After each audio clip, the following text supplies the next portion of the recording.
दोस्तों good morning. आशा करता हूँ आप सभी लोग अच्छे हैं। अभी दोस्तों टैक्स ऑडिट का सीजन चल रहा है।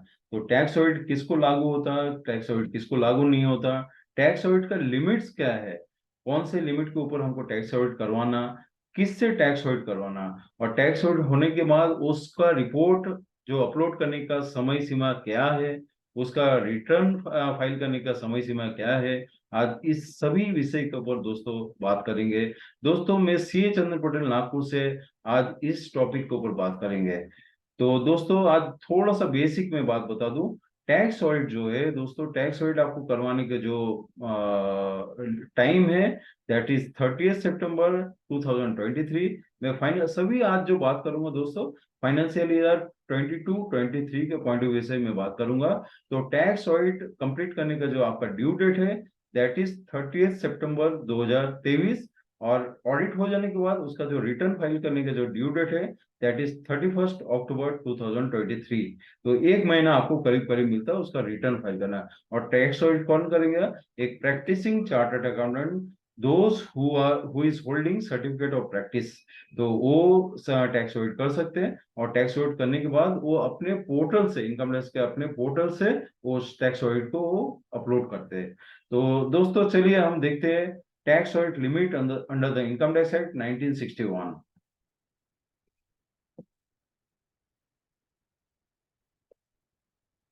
Just a minute.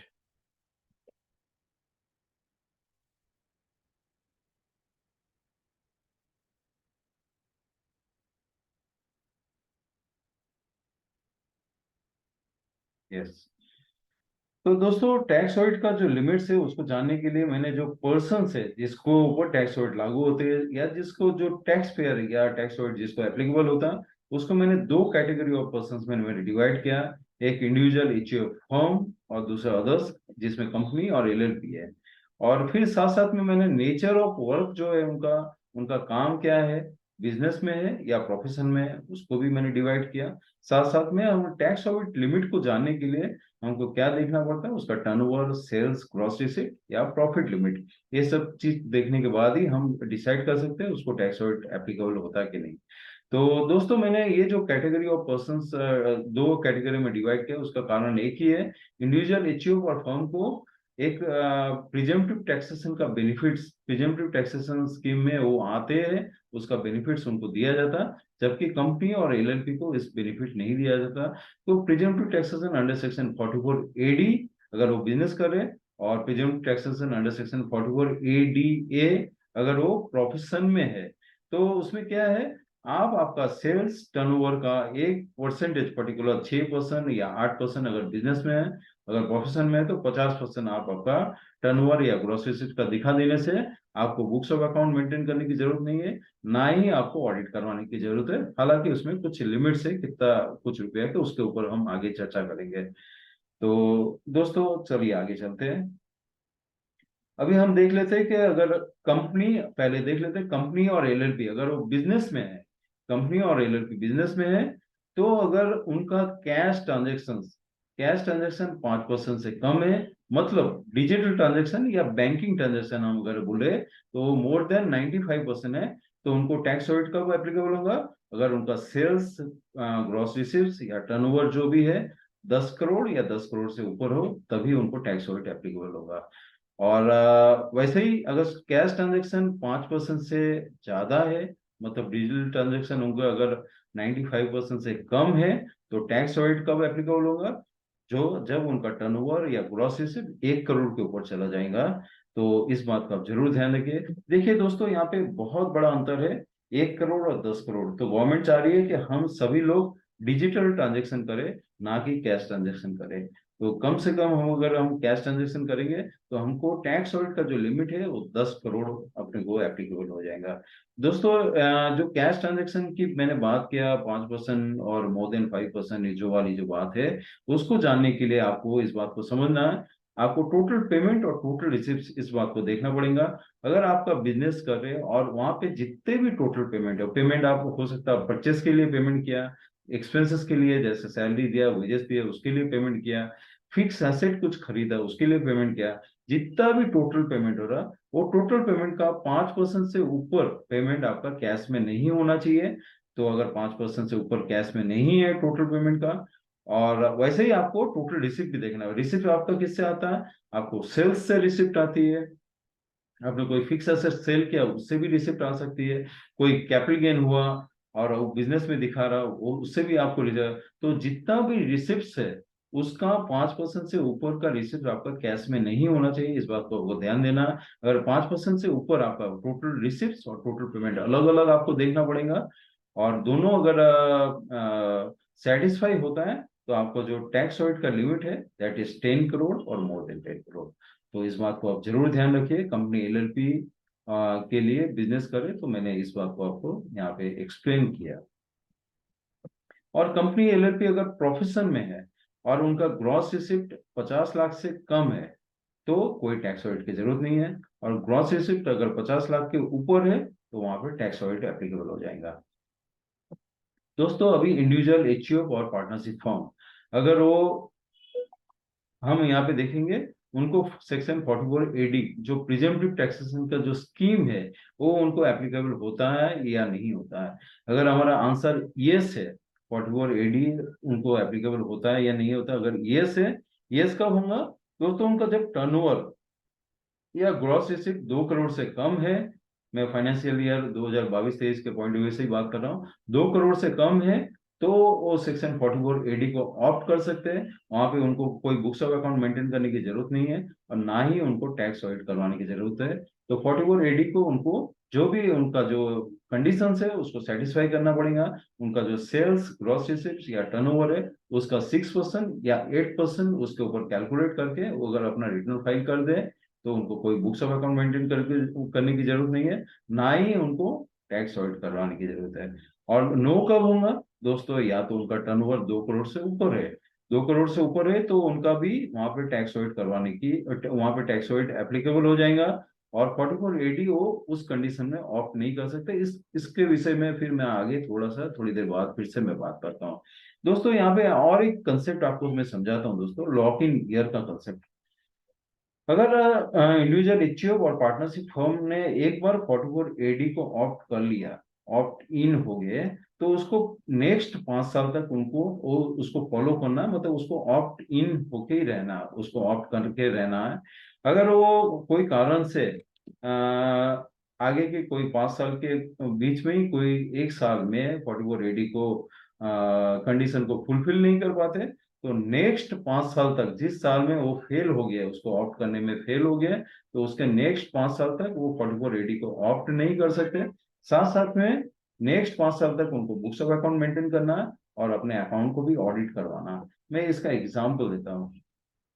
आपने 44 AD ऑप्ट किया फाइनेंशियल ईयर 2015-16 में, और 15-16, 16-17, 17-18 ये तीनों फाइनेंशियल ईयर में आपने 44 AD का जो भी कंडीशन है उसके हिसाब से अपना रिटर्न फाइल कर रहे हैं और आप उसके लिए एलिजिबल भी हो रहे हैं। लेकिन फाइनेंशियल ईयर 18-19 में कोई कारण से आप उसको ऑप्ट नहीं कर पा रहे, जैसे आप बता रहे हो कि भाई मेरा प्रॉफिट जो है, प्रॉफिट मार्जिन जो है 6% या 8% टर्नओवर का नहीं है, मेरा 3% ही है, 2% है, और तो आप ऑप्ट आउट हो गए।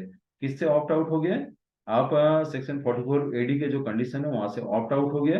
तो आप नेक्स्ट 5 साल तक, जिस साल में आपने ऑप्ट आउट हो उसके नेक्स्ट 5 साल, यानी फाइनेंशियल ईयर 19-20 से 23-24 तक, 5 साल तक आप 44 AD को ऑप्ट इन नहीं कर सकते, और आपको उस नेक्स्ट 5 साल तक आपको बुक्स ऑफ अकाउंट मेंटेन करना और उसको ऑडिट भी करवाना।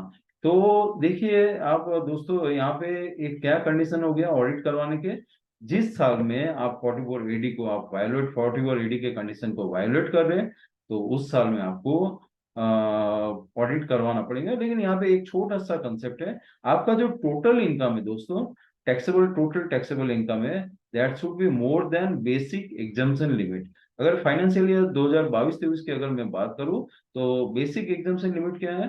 अगर आपकी एज 60 साल तक है तो 2.5 लाख, और 60 साल के ऊपर है तो 3 लाख रुपए। अभी मैं फिर से इसमें आ जाता हूँ, टर्नओवर मोर देन 2 करोड़। दो मोर देन 2 करोड़ में मैंने पहले तो बताया प्राइमरी फैसिलिटी, मैंने अपेरेंटली बताया कि आपको टैक्स ऑडिट एप्लीकेबल हो जाएगा, आपको टैक्स ऑडिट करवाना ही है। लेकिन जैसे हमने कंपनी में देखा था दोस्तों कि अगर आपका कैश ट्रांजैक्शन 5% से कम है, मतलब डिजिटल ट्रांजैक्शन 95% से ऊपर है, वही कंडीशन आपको यहाँ पे भी लागू हो जाती है, भले आप इंडिविजुअल एचओ फॉर्म हो। अगर आपका कैश ट्रांजैक्शन 5% से कम है और डिजिटल ट्रांजैक्शन 95% से ऊपर है, तो यहाँ पे इंडिविजुअल एचओ और फर्म को टैक्स अवॉइड का जो लिमिट है, वो लिमिट क्या हो जाएंगी, 10 करोड़ या 10 करोड़ से ऊपर। इस बात को आप जरूर ध्यान रखिए दोस्तों। थोड़ा सा यहाँ पे कॉम्प्लिकेशन है, अगर आपको इस विषय में आगे भी कोई प्रॉब्लम होगा तो मुझे मेल या फोन कर सकते। I will try to explain, I will try to clarify your doubts. दोस्तों अभी इंडिविजुअल और फर्म यहाँ पे एचयूएफ नहीं है, अगर वो कोई प्रोफेशन में है दोस्तों, अगर वो कोई प्रोफेशन में है तो वहां पे सेक्शन 44 एडीए लागू हो जाता है। एक प्रिजम्पटिव टैक्सेशन का स्कीम है सेक्शन 44 एडीए। तो अगर उनका ग्रॉस 50 लाख से ऊपर है तो 44 एडीए ऑप्ट नहीं कर सकते, टैक्स ऑडिट एप्लीकेबल हो जाएगा। मैं फाइनेंशियल ईयर फिर से बता दूं, फाइनेंशियल ईयर 2022-23 के लिए बात कर रहा हूँ। और ग्रॉस रिसिप्ट अगर 50 लाख से कम है तो 44 एडीए एडीए ऑप्ट कर सकते हैं। तो एडीए का जो कंसेप्ट है दोस्तों, प्रोफेशन में है तो 44 एडीए ऑप्ट करते हैं, तो उसका सेल जो टर्न ग्रॉस रिसिप्ट या जो टर्नओवर है उसका अगर 50% के ऊपर वो अगर प्रॉफिट दिखा देते हैं तो उनको कोई बुक्स ऑफ अकाउंट मेंटेन करने की जरूरत नहीं पड़ेगी और ऑडिट करने की भी जरूरत नहीं पड़ेगी। लेकिन सेक्शन 44 एडी उनका जो टर्नओवर है, ग्रॉस रिसिप्ट है, 50 लाख से नीचे है और वो 44 एडीए में ऑलरेडी है, लेकिन अपना प्रॉफिट जो है 50% से कम दिखा रहे हैं। और दूसरी बात है, उनका जो टोटल इनकम है that is more than basic exemption limit, फिर वहां पे उनको टैक्स ऑडिट एप्लीकेबल हो जाएगा। तो जैसे ग्रॉस रिसिप्ट 20 लाख है, 20 लाख है, 44 एडीए के हिसाब से उनको 10 लाख दिखाना, 50% और ग्रॉस रिसिप्ट 20 लाख का 10 लाख। लेकिन अगर वो बता रहे कि भाई मेरा प्रॉफिट इतना ज्यादा नहीं है, मेरा प्रॉफिट सिर्फ 6 लाख है, तो 6 लाख जो बेसिक एग्जाम्पशन लिमिट से ज्यादा है, 2.5 लाख या जो 3 लाख मैंने बताया था, 2.5 लाख 60 साल तक जो 60 साल तक जो पर्सन है उनके लिए जो बेसिक एग्जाम्पशन लिमिट का जो लिमिट है दैट इज 2.5 लाख। और 60 साल के ऊपर है तो 3 लाख। यहाँ पे हम देख रहे हैं कि उनका जो इनकम है दैट इज 6 लैक्स, तो उनका it is more than basic exemption limit, फिर टैक्स ऑडिट एप्लीकेबल हो जाता है। तो इस बात का आप जरूर ध्यान रखिए। तो दोस्तों मैंने दो कैटेगरी में पर्सन्स को डिवाइड किया था, एक इंडिविजुअल एचयूएफ फर्म और दूसरा कंपनी और एलएलपी। तो आई थिंक अभी तक आपका सब जो डाउट्स थे डाउट्स क्लियर हो गए। अभी हम कुछ केस स्टडीज लेते हैं। केस नंबर 1, अभी टर्नओवर 1 करोड़ से कम है, टर्नओवर 1 करोड़ से कम है, 44 एडी कभी भी पिछले 5 साल में, कभी 5 साल तक, पिछले 5 साल में कभी भी उन्होंने 44 एडी ऑप्ट नहीं किया था, तो टैक्स ऑडिट की जरूरत नहीं पड़ेगी। लेकिन बुक्स ऑफ अकाउंट उनको मेंटेन करना पड़ेगा और कोई 6% और 8% ऑफ टर्नओवर दिखाने की कोई जरूरत नहीं है। Simple books of account maintain करें, प्रॉफिट लॉस अकाउंट और बैलेंस शीट वो बना के अपना रिटर्न फाइल कर सकते हैं, अगर 44 एडी ऑप्ट नहीं किया। ध्यान रखिएगा इस बात को। टर्नओवर लेस देन 1 करोड़ है, 44 एडी बस पिछले साल या उसके पिछले साल में कभी ऑप्ट किया था, करेंट ईयर में वो बोले मैं 6% और 8% ऑफ टर्नओवर में दिखाऊंगा, तो 44 एडी को प्रॉपरली उन्होंने ऑप्ट कर लिया और कंटिन्यू ये 44 एडी को ऑप्ट कर सकते हैं नेक्स्ट 5 साल तक, और कोई बुक्स ऑफ अकाउंट मेंटेन करने की या उसको ऑडिट करवाने की जरूरत नहीं है। फिर केस नंबर 3, टर्नओवर 1 करोड़ से ज्यादा है लेकिन 2 करोड़ से कम है, और उन्होंने पिछले साल या उसके पीछे कोई भी 5 साल के अंदर 44 एडी एक बार ऑप्ट किया था, प्रॉफिट वो बोल रहे कि मैं 6% और 8% में दिखाऊंगा, तो 44 एडी का वो बेनिफिट आगे भी ले सकते हैं और उनको बुक्स ऑफ अकाउंट मेंटेन करनी या ऑडिट करवाने की कोई जरूरत नहीं है। फिर केस नंबर 4, टर्नओवर 1 करोड़ से ज्यादा है लेकिन 10 करोड़ से कम है, कैश रिसिप्ट जो है वो 5% से कम है टोटल रिसिप्ट, और कैश पेमेंट 5% से कम है टोटल पेमेंट के 5% से कम है, तो ऑडिट जरूरत नहीं है। और 6% और 8% ऑफ टर्नओवर दिखाने की भी उनको कोई जरूरत नहीं है, सिंपल वो प्रॉफिट लॉस अकाउंट और बैलेंस शीट बना के अपना रिटर्न फाइल कर सकते हैं। टर्नओवर 1 करोड़ से कम है, सेक्शन 44AD उन्होंने इमीडिएटली प्रीसीडिंग ईयर में या उसके पहले कोई भी पिछले 5 साल के अंदर कोई भी एक साल में उन्होंने 44AD ऑप्ट किया था। और करेंट ईयर में वो बोले मैं 6% या 8% से कम प्रॉफिट दिखाऊंगा। तो वो क्या हो रहा है, 44AD से ऑप्ट आउट हो जा रहे, ऑप्ट आउट हो जा रहे। तो उनको फिर बुक्स मेंटेन करने की जरूरत पड़ेगी और बुक्स ऑफ अकाउंट ऑडिट करवाने की जरूरत पड़ेगी। टर्नओवर 1 करोड़ से ज्यादा है लेकिन 2 करोड़ से कम कम है। 44AD उन्होंने पिछले 5 साल के अंदर कभी भी एक बार ऑप्ट किया था। तो और करंट ईयर में जो बोल रहे कि प्रॉफिट हो मैं 6% और 8% ऑफ टर्नओवर से मैं कम दिखाऊंगा, तो यहाँ पे ऑडिट जरूरत हो जाएंगी, ऑडिट की रिक्वायरमेंट आ जाएंगी। कि केस नंबर 7, टर्नओवर 1 करोड़ से ज्यादा है, 10 करोड़ से कम है। Cash receipt 5% of total receipt है। जो कैश रिसिप्ट हो और टोटल रिसिप्ट का 5% से ज्यादा है, और कैश पेमेंट टोटल पेमेंट के 5% से ज्यादा है, तो यहाँ पे ऑडिट की जरूरत है। और लेकिन यहाँ पे कोई 6% और 8% ऑफ प्रॉफिट जो दिखाने की जो कंडीशन है वो उसके वही कोई वो कंडीशन अप्लाई नहीं होता। और टर्नओवर 10 करोड़ से ज्यादा है तो ऑडिट एकदम बिल्कुल रिक्वायर्ड है। आपको बुक्स ऑफ अकाउंट भी मेंटेन करना, इरिस्पेक्टिव ऑफ कैश ट्रांजेक्शन और प्रॉफिट डिक्लेरेशन।